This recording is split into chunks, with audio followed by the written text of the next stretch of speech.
لیے. اور کربلا کا واقعہ صرف اس نیت سے بیان کرنا کہ تاکہ میں بھی رہوں آپ بھی رہو, یہ غلط ہے. یہ اہل سنت والجماعت کے ہاں یہ اسلامی تعلیمات کے منافی ہے. سمجھ میں آ رہی ہے بات کہ نہیں آ رہی؟ اور کسی مخصوص دن کے ساتھ تو ویسے بھی خاص نہیں ہے یہ. اور ویسے بھی شریعت میں صحیح بخاری مسلم کی حدیث ہے, آپ صلی اللہ علیہ وسلم نے نوحہ کرنے والی عورتوں پہ لعنت, نیاحہ کہتے ہیں چیخنا چلانا. آپ کو پتہ ہے زمانے جاہلیت میں جب کسی کی میت ہوتی تھی تو باقاعدہ پیسے دے کے عورتوں کو رلوایا جاتا تھا, پیسے دے کے. آج بھی بہت جگہوں پہ یہ ہو رہا ہے, پیسے دے کے رلوایا جاتا ہے.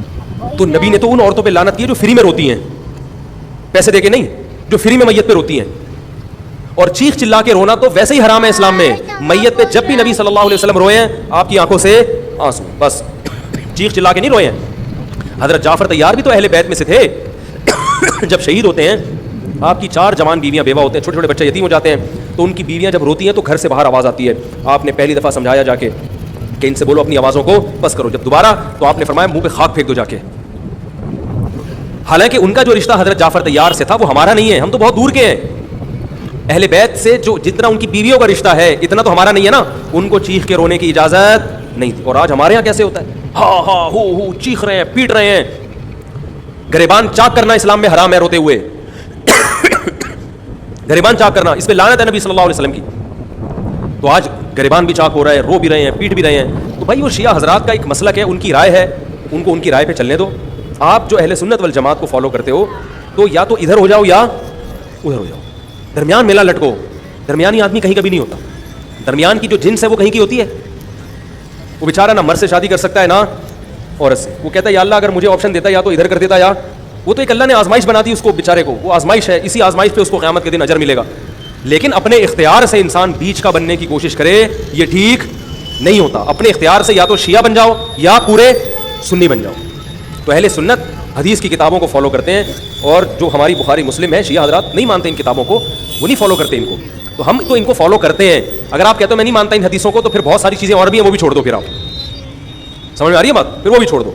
ہم تو ان کتابوں کو فالو کرتے ہیں. ہمارے نبی صلی اللہ علیہ وسلم کے احکام ہیں, میت پہ رونا پیٹنا منع. جب حضرت حسین رضی اللہ تعالیٰ عنہ کا قتل ہوا ہے کربلا میں, اور یقیناً یہ بہت بڑا بدترین ظلم تھا تاریخ کا, تو حضرت جو آپ کے اہل بیت جو باقی بچ گئے تھے ان کا کیا ری ایکشن تھا, جو صحیح اسناد سے جو چیزیں ثابت ہیں ان کا کیا ری ایکٹ تھا. کیا امام زین العابدین نے اس طرح سے نوحے کیے تھے کہ آپ نے سینوں کو پیٹا تھا؟ انہوں نے صبر کیا تھا انہوں نے. اور یہی اہل بیت کی شان تھی. تبھی تو قرآن کے الفاظ کیا ہیں کہ نیکی صرف یہ نہیں ادھر ادھر منہ کر کے نمازیں پڑھ لو, بلکہ والصابرین فی البأساء, جو پریشانیوں کے وقت کیا کرتے ہیں, صبر. تو ہماری نظر میں حضرت حسین کا قتل بھی ایک بہت بڑی ٹینشن, بہت بڑی پریشانی, مگر اس پر ہمیں صبر کا حکم ہے. اگر ہمارے اندر انتقام کی طاقت ہوتی تو انتقام لے لیتے ہم. جو بھی قاتلان حسین تھے ہمیں پتہ چلتا کہ یہ ہے, ہم انتقام لیتے ان سے. اگر انتقام نہیں لے, وہ تو چلے گئے دنیا سے اپنے ٹھکانوں کو, جس میں جہنم رسید ہونا تھا وہ تو جہنم رسید ہو چکا ہے. اور اللہ نے حضرت حسین رضی اللہ تعالیٰ عنہ کو شہادت کی برکت سے جنت کے جوانوں کا سردار بنا دیا ہے. تو جس کا جو ٹھکانہ تھا, جس ملعون نے جہاں جانا تھا وہ چلا گیا. اب قرآن کیا کہہ رہا ہے, تلک امۃ قد خلت, جہاں بھی قرآن ایسے واقعات بیان کرتے ہیں یہ قوم تھی جو گزر گئی, لہا ما کسبت, جس نے جو کیا اس کا بدلہ ملے گا, ولکم ما کسبتم, تم اب تمہارے اعمال اللہ دیکھے گا. اعمال کا مطلب دیکھے گا جن چیزوں کو اللہ نے حلال کیا تم اس پر عمل کرتے ہو, جن چیزوں کو حرام قرار دیا اس سے بچتے ہو کہ نہیں بچتے, یہ چیزیں دیکھی جائیں گی. تو محرم کے ایک الگ, ہمیں محرم نبی صلی اللہ علیہ وسلم کی زندگی میں ہمیشہ آیا ہے, اس میں کیا احکام ہے. محرم میں آپ نے نکاح بھی کیا ہے, محرم منحوس نہیں ہے, محرم تو اشہر حرم میں سے ہے, برکت والا مہینہ ہے.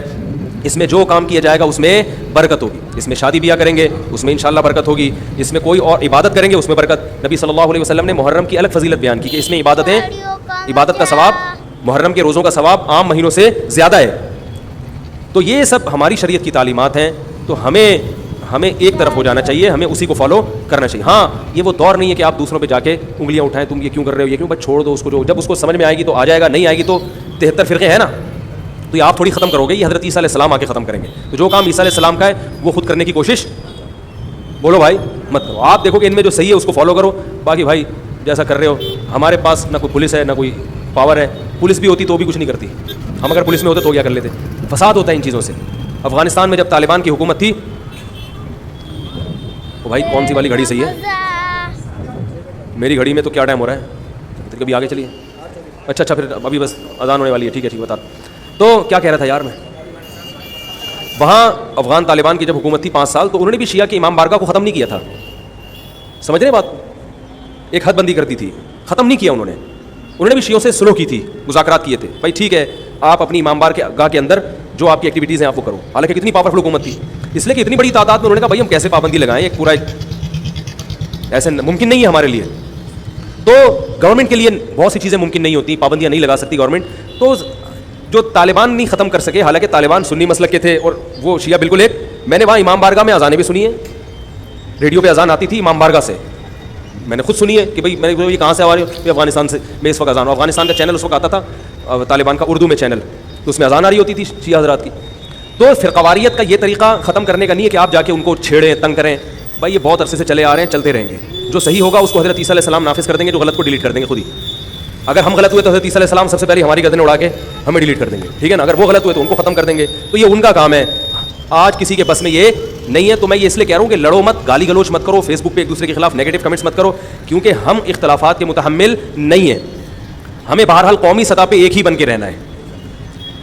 پاکستان کے مقابلے میں جو ہمارے دشمن ہیں ان کے مقابلے میں ہمیں ایک بن کے رہنا. جہاں تک مذہب کا تعلق ہے, بھائی آپ کا مسلک اجازت دیتا ہے آپ کریں, ہمارا مسلک ہمیں اس کی اجازت, ہمارا مسلک ہمیں ماتم دیکھنے کی بھی اجازت نہیں دیتا. سمجھ میں آ رہی ہے بات؟